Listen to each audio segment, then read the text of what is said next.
Aqui na nossa coluna sobre emprego, a gente vem mostrando algumas áreas e profissões que estão em alta e também como se candidatar às vagas que estão abertas no mercado. Hoje o nosso assunto é um pouquinho diferente. Como aumentar as chances de ser chamado para o processo de seleção do empregador e como se comportar quando chegar a hora da entrevista.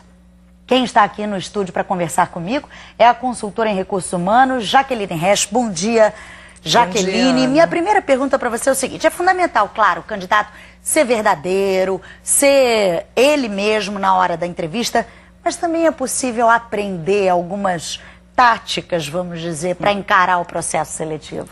Não, claro que sim, né?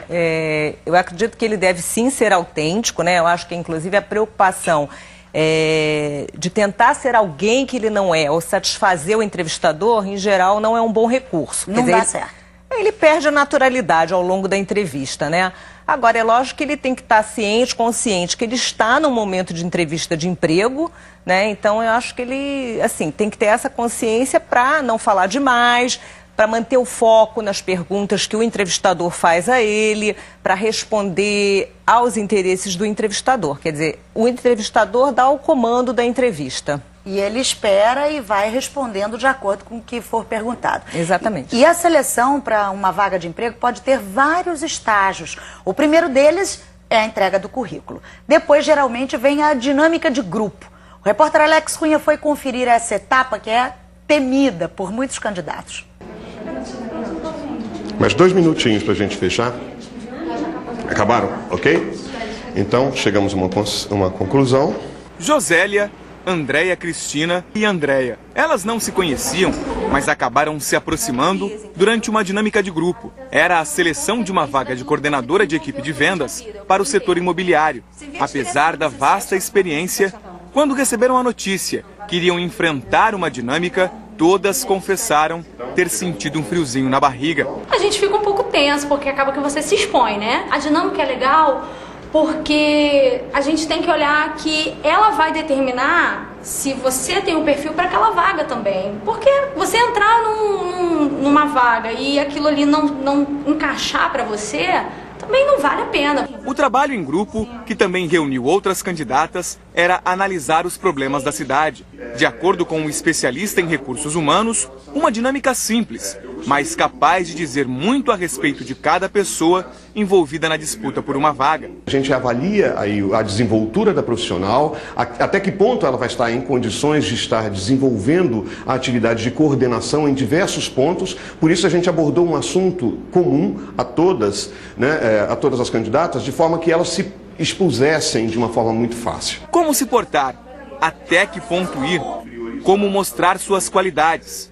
São essas as questões que mais preocupam a maioria dos candidatos. Você não tem que se moldar para um perfil. Que ainda que você se molde para um perfil, você vai conseguir prosperar naquela vaga por 6 meses. E assim, ninguém consegue sustentar aquela coisa gestada por mais 6 meses. Para o especialista, não existe uma cartilha que indique o que é correto numa dinâmica, mas a lista do que está errado é muito bem definida. Falar errado, gesticular de forma inadequada, vícios de linguagem, normalmente não são aceitos.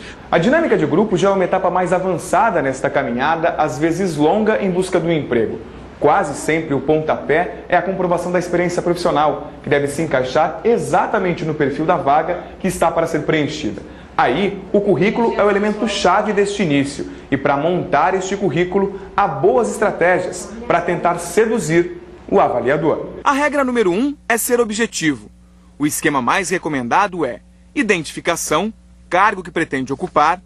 Outro tópico que deve aparecer é a formação, onde mesmo cursos não concluídos, mas que tenham a ver com a vaga disponível, podem ser relatados. Por último, a dica é incluir a experiência profissional. Você tem que chegar aqui sendo você mesmo. Se tiver que ser seu, será. A gente está aí mostrando as questões do currículo. Outra questão importante é que ele deve ser curto. Não é isso? Assim, claro. Poucas páginas, né, Jaqueline?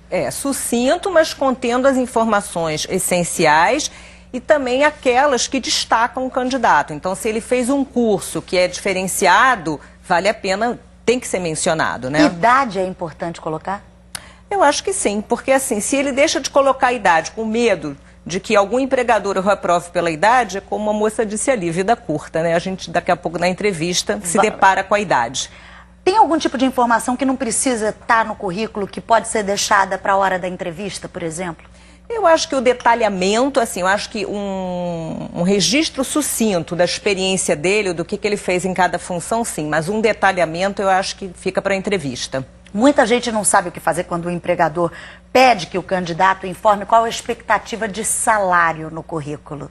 Qual a melhor maneira de fazer? Na verdade, eu acho que o candidato, às vezes, ele não quer perder a vaga por estar com uma expectativa maior. Mas, na verdade, ele deve dar uma faixa, até porque ele também não vai aceitar algo que esteja muito aquém da pretensão dele.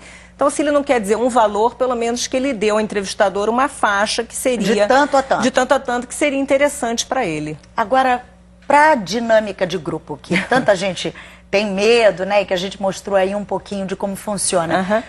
Qual a melhor dica, Jaqueline, assim, de comportamento, de atitude? Porque você está num trabalho em grupo, como é de fato numa empresa. Claro. Né? Eu acho que a dinâmica de grupo, ela é muito temida, né? Porque ela é uma caixa preta. Eu acho que os candidatos não entendem por que discutir sobre o Rio de Janeiro, né? Mas muitas vezes, assim, a tarefa não é mais importante, a tarefa em si não é o importante, contanto que ela seja respeitosa com o candidato, né? A proposta da tarefa. Eu acho que o importante é o que acontece no grupo quando eles se dedicam à tarefa. E aí vão aparecer características de liderança, quem lidera o grupo, quem faz um papel mais apoiador, conciliador. Então são essas características que emergem quando as pessoas estão trabalhando juntas, é que vão ser objeto de avaliação do entrevistador. O tema é apenas um pretexto para unir aquelas pessoas em torno de uma questão. Sim, às vezes até o tema pode ser próprio daquela função. Se a pedido fosse discutir técnica de vendas, por exemplo, naquela dinâmica, que era o pessoal de vendas. Mas isso nem sempre o conteúdo da discussão é o mais importante, mas sim a forma como as pessoas se organizam. Para a gente encerrar rapidamente, numa entrevista individual, o que é o mais importante? Eu acho que eu vou me repetir. Eu acho que o mais importante é manter o foco nas perguntas do entrevistador, ser sucinto, porém rico nas suas respostas. O que eu quero dizer com isso? Não se alongar muito, mas contar de si, que é o que o entrevistador quer saber. Muito obrigada, Jaqueline Resch, pela sua participação Ana. Aqui no Bom Dia. Esse assunto rende, né? Dava pra gente conversar mais um montão, mas o nosso tempo é curto. Obrigada a você.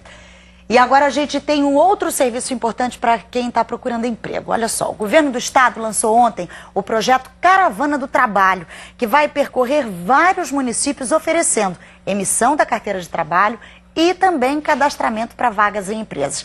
Vamos falar com a Gabriela de Palhano. Gabriela, bom dia. Qual vai ser o roteiro aí da caravana essa semana, hein?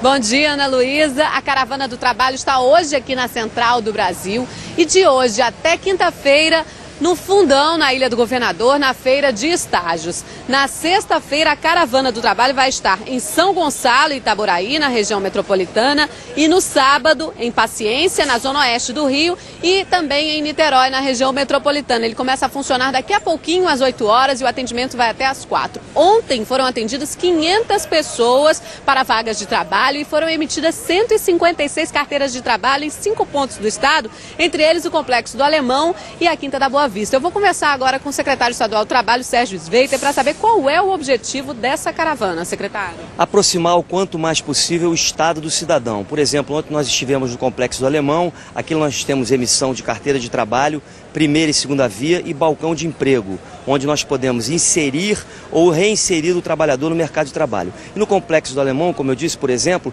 existem pessoas que não têm possibilidade nem de sair de casa para pegar um ônibus para poder ter a sua carteira de trabalho e o seu emprego. Então a ideia da caravana, como eu disse, é aproximar o Estado cada vez mais do cidadão, notadamente nas comunidades mais carentes. Qualquer pessoa pode ser atendida aqui para esses serviços? Quais são mesmo os serviços, secretário? Aqui especificamente nós temos a emissão da carteira de trabalho, primeira ou segunda via, e o balcão de emprego, para inserir ou reinserir o trabalhador no seu mercado de trabalho. Que tipo de vagas no mercado de trabalho vocês estão sendo oferecidas aqui? São diversas, por exemplo, cumim, que é aquele ajudante de garçom, faxineiro, ajudante de carga e descarga, por exemplo. Quer dizer, é uma vaga que não precisa muito de capacitação, a pessoa acaba sendo treinada no próprio trabalho, qualquer um pode ter acesso. notadamente aquele cidadão, como eu disse, mais carente, onde o Estado tem que estar presente para que ele possa ser inserido no mercado de trabalho e viver com dignidade. Secretário, muito obrigada pelas informações.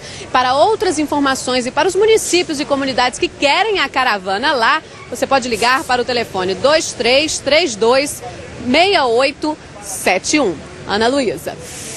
Obrigada, Gabriela. Obrigada também ao secretário estadual do Trabalho, Sérgio Sveiter.